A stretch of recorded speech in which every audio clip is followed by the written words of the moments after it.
What's up mga amigos? Good day sa inyong lahat. So yun, I'm Sam Motovlog PH. Yan, wala na tayong intro mga amigos. Pasok na natin kagad. So for today's vlog mga amigos, susubukan natin to i-top speed yung ating motor dito sa kahabaan ng highway na to. So bago tayo mag-start ng ating top speed mga amigos, siyempre shoutout ko muna yung ating mga amigo na nagpapa-shoutout sa akin. Yan, shoutout pala kay Pakoy Motovlog, ayan, shoutout sa iyo. And kay Willie Larcy, shoutout. At kay Nunoy Everyday, shoutout. Ayan, maraming salamat sa suporta nyo dito sa aking YouTube channel. So wala na tayong intro mga amigos. Siyempre, subukan na natin to i-top speed dito yung ating motor sa kahabaan ng highway. Okay, let's go mga amigos.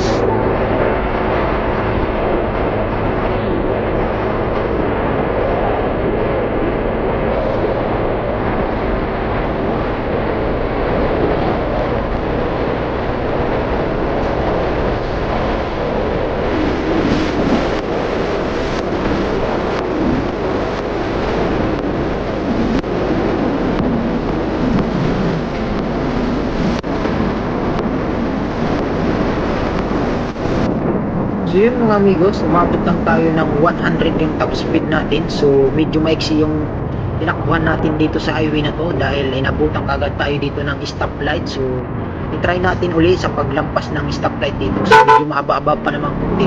So i-try lang natin kung hanggang saan ang kaya ng ating top speed. Ayan, let's go mga amigos, try natin. So maluwag naman yung daan, so try natin ulit. Okay.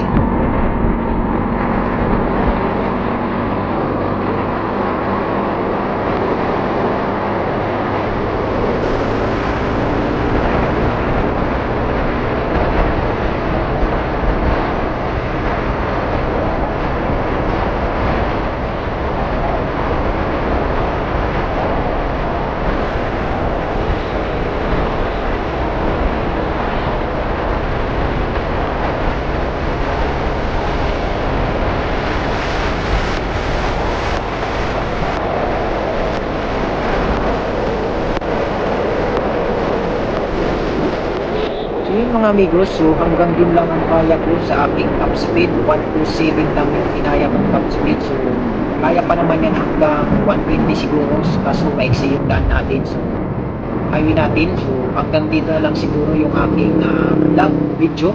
So dito ko natatapusin. So trinay lang naman natin mag top speed dito sa kahabaan ng highway dahil maluwag. So yun lang mga amigos, bagus.